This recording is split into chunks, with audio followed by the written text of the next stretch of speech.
चलिए शादी बनाइए। तो जैसा मैंने बताया था, नीलेश का सिलेक्शन 2023 का जो फाइनल रिजल्ट आया है उसमें जनपद सीईओ के पद पे हुआ है और डिप्टी कलेक्टर का जो पद है वो वेटिंग। पटेल अकेडमी से 2018 के बैच से हमसे जुड़े थे और 12th पास होते ही इन्होंने पीसीएस की तैयारी शुरू की।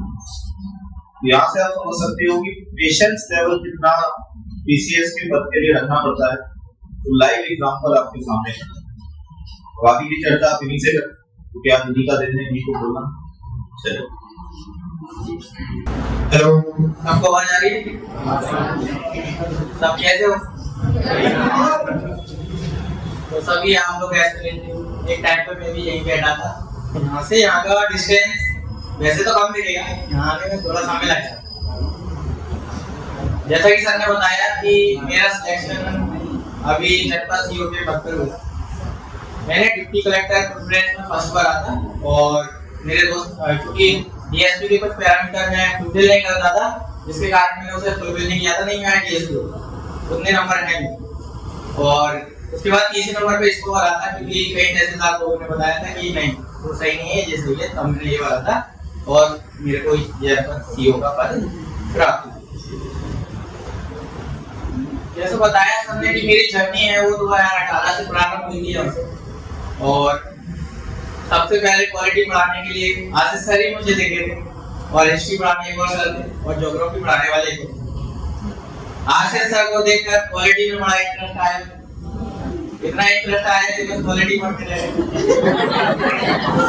और आज भी यदि आज भी मुझे सारे अच्छे याद है, उसके बाद मैंने यूपीएससी की प्रिपरेशन की तो उसमें क्या है, लोगों को यूपीएससी वालों को इतने आर्टिकल्स वगैरह याद नहीं रहते, लेकिन कॉन्सेप्ट के साथ मुझे आर्टिकल्स भी सारे याद हैं और आज भी याद है विदाउट एनी रिवीजन। वो सर की है क्वालिटी। और सफर की बताएं तो मैंने बताया 2018 से शुरू हुआ और मुझे नहीं पता था क्या होता है यूपीएससी और क्या होता है एमपीएससी। मुझे एक फ्रेंड ने बताया 12th क्लास में, तुम अच्छा पढ़ती हो, तुम इसकी तैयारी करना। मैंने उनसे ऐसे ही कह दिया हाँ मैं करूँगा और ऐसे ही एक दोस्त के साथ आ गया तो पटेल अकेडमी अच्छी लगी थी, यहाँ पे ज्वाइन कर और तरीके से तैयारी करते थे। कुछ नहीं पढ़ते थे, आप ही बैठ बैठते थे, कुछ नहीं किया। एक साल तक कुछ नहीं किया। एक साल जैसे आज मैं आपके सामने खड़ा हूँ, ऐसे ही यहाँ इन्होंने एक सेमिनार कराया था और उसमें कुछ डिप्टी कलेक्टर आए हुए तो उनको देखकर ऐसे आज आपने मेरे लिए क्लैपिंग की है, उस दिन हमने की थी और उस दिन एक जुनून जागा था कि कुछ करना है। वो जुनून मेरे को पढ़ने पे मजबूर कर दिया और मैंने पढ़ा, 4 महीने पढ़ा। बस उसके बाद पार्टी की होटल में 10 महीने दिवाली हुआ करती थी, उसमें सम्मिलित हो गए थे और फिर रख दी किताब। फिर लॉकडाउन लग गया और फिर पढ़ा और फिर ऐसा पढ़ा कि इतना पढ़ा कि मुझे नहीं मालूम कि वो कैसे जीता है उस समय, कि मैंने मेरी हेल्थ मेरा सब डाउन, मेरे को देख के आप ये कहते हैं इसको क्या हुआ, क्योंकि मैं कुछ नहीं देखता था। सुबह से शाम पूरा बस एक टेबल पे और एक कुर्सी पे गुजरा। मेरा हिस्ट्री ऑप्शनल था, उसी को जिया, उसी को पढ़ा है। उसके साथ जो मैं पढ़ते गया, लेकिन इसमें सर ने बताया पेशेंस रखना।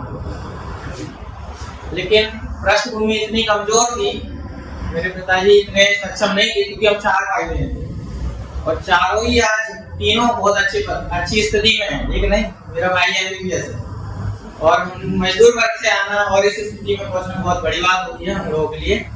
तो आर्थिक परिस्थिति इतनी अच्छी नहीं थी, भैया को भी पैसे भेजना पड़ते थे, तो पापा जी मेरे से कहते थे तुम नहीं हो पाएगा, कब होगा, तुम किताब ही खरीदते रहते हो, किताब ही खरीदते, तुमने घर भर दिया, पढ़ते तो कुछ नहीं है। अब उनको क्या पता मैं कब पढ़ता और कुछ रेफरेंस के लिए भी रखना पड़ती है। लेकिन अंततः पढ़ता गया, बहुत हुआ, कभी कभार तो अकेले कमरे में इस स्टार्ट के चक्कर में मुझे रोना पड़ा, बहुत बार रोना पड़ा कि मैं इतना पढ़ रहा हूँ लेकिन किसी को चिंता नहीं है और मैं पढ़ रहा हूँ और मुझे सुनने क्या मिल रहा। कई बार रोया और लेकिन यही था कि मन में करना यही है, ठान लिया, संकल्प लिया, विजन क्लियर था। तैयारी के दौरान फर्स्ट अटेम्प्ट जब आया यूपीएससी का नहीं हुआ, तबीयत बहुत खराब हुई थी 2 महीने पहले, नहीं बिना रिवीजन के तो जीएस आप सब जानते हो, जीएस पढ़ ही रहे हो।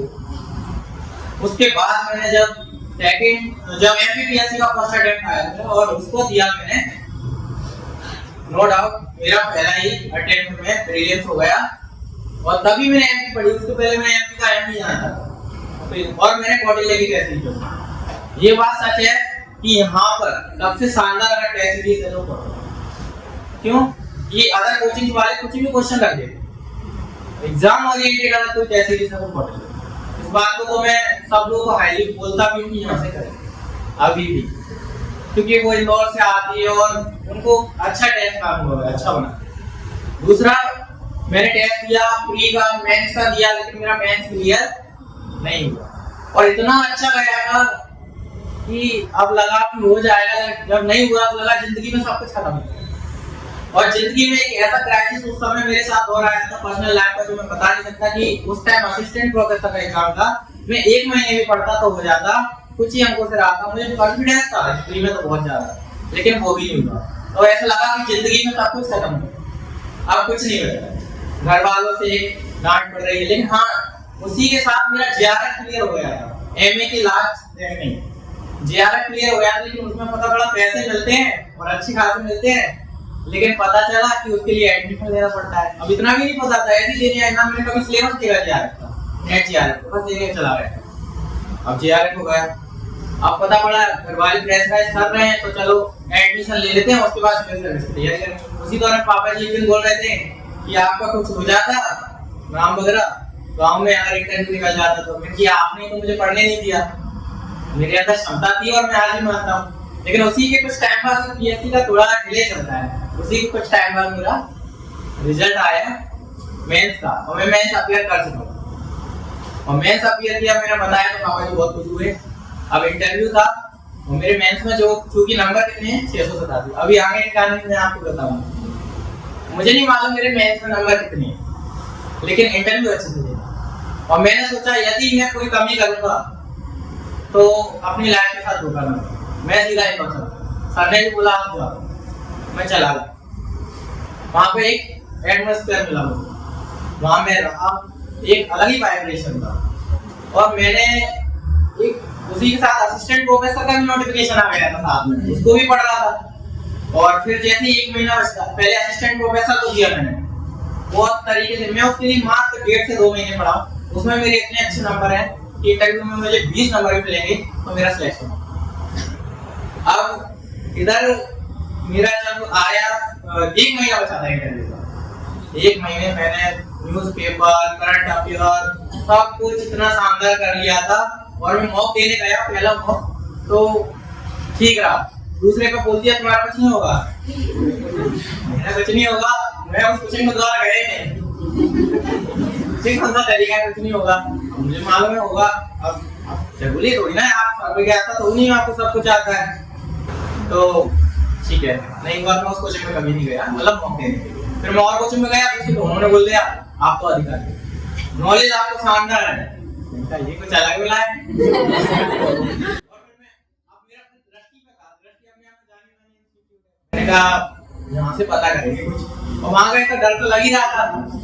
अंदर गया तो मैम ने पहला ही क्वेश्चन मेरे से ऐसा किया, आप मैंने बोला था अपने इंट्रोडक्शन में कि मैं गालावेसी की तपोभूमि ग्वालियर का निवासी, तो उन्होंने बोला गालावेसी कौन थे, फिर राजवेसी कौन थे, भैरसी कौन थे, देवऋषि कौन थे, मैंने सबके जवाब ऐसे दिए फ्लुएंटली तरीके से, सन्यासी कौन होते हैं, संत कौन होते हैं, मुझे सब तरीके से पता था, तो बस कॉन्फिडेंस हाई हो गया मुझ में, तो वो मेरा शानदार अच्छा रहा, मैंने जवाब दे दिए थे।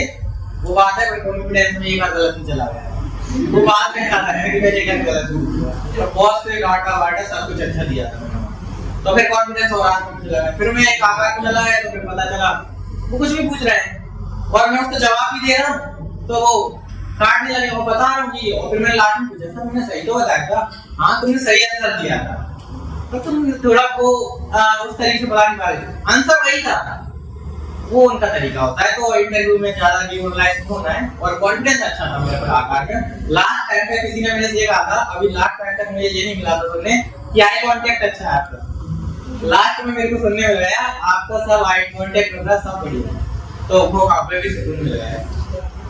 अब इंटरव्यू देने जाते तो समझ लीजिए गए, पहला इंटरव्यू था, लोग कहते कि 5-5 में नहीं होता, मेरे दोस्त कहते हैं तेरा तो हो जाएगा, मैंने कहा यार यहाँ 5-5 बार से कोई दे रहा है इंटरव्यू, उनका नहीं होगा मेरा चल जाएगा, तो वो कहता है कोई नीलेश नहीं होता है, तो यही बात उन्होंने कहा मैं सब दोस्तों को विश्वास था, मैं गया देने और इतना जिया है सब्जेक्ट को, जिया वो टीचर उन्होंने बोला मत करो, हिस्ट्री है टाइम से भी कुछ भी पूछ सकते हैं। मैंने कहा सर मैंने उसको जिया है, वो पूछ ले और मैं इसके तरफ फेल हो जाऊंगा तो मुझे दुख नहीं होता। और मैंने भर दिया एक रिस्क ली। शर्मा सर पसंद, मेरा सर पसंद नहीं करते, एक बोर्ड है वो पसंद नहीं करते हैं। मैंने कहा जो होगा, क्योंकि वो कहते हैं प्रोफेसर मिल जाओ यार। मैंने कहा जो होगा देखा जाएगा, रिस्क लेना पड़ेगा। और रिस्क मैंने लिया और मैंने भरा और किस्मत इतनी अच्छी थी थी कि वो कोष्टी सर के बोर्ड में पढ़ गया। और कोष्टी सर के बोर्ड में पढ़ा और एजुकेशन मेरे को हो ही रहा था, इतना नहीं हो रहा था। कोष्टी सर का नाम सुनते चलो ठीक था, फिर पता नहीं था मैं इंटरव्यू पहली बार दे रहा हूँ, मेरे लिए तो तीनों इक्वल है। मैं गया अंदर देने के लिए, थोड़ा सब नमस्कार सब बढ़िया किया, कोई दिक्कत नहीं। लेकिन मैं बैठा सब अच्छा था, फाइलर नहीं बुलाया ना, केवल उन्होंने कहा फाइलर। दूसरी बार में तो सुना मैंने फाइल रखने की, सॉरी सर मैंने रखा, फिर मैंने थैंक यू बोला। और उसके बाद उन्होंने बोला आपका टैग पड़ा होगा, आप गवर्नमेंट की पूरी वाले से आपकी शिक्षा हुई है, आप एनसीसी भी हो, आप जीआरएफ होल्डर भी हो।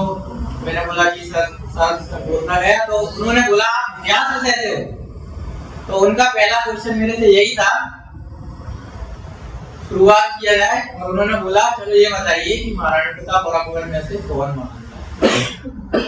पहला क्वेश्चन था और इस क्वेश्चन को सुनते ही मेरे मन में आ गया और इंटरव्यू मेरे हाथ में आ गया और इतिहास करना। और सब लोग जवाब देते हैं नॉर्मली कि उन्होंने ये किया वो किया ये किया, ये अपने जवाब थे ही नहीं, वो सुन के ही रह जाए ऐसा जवाब मेरे पास पहले से ही पढ़ते रहता हूँ।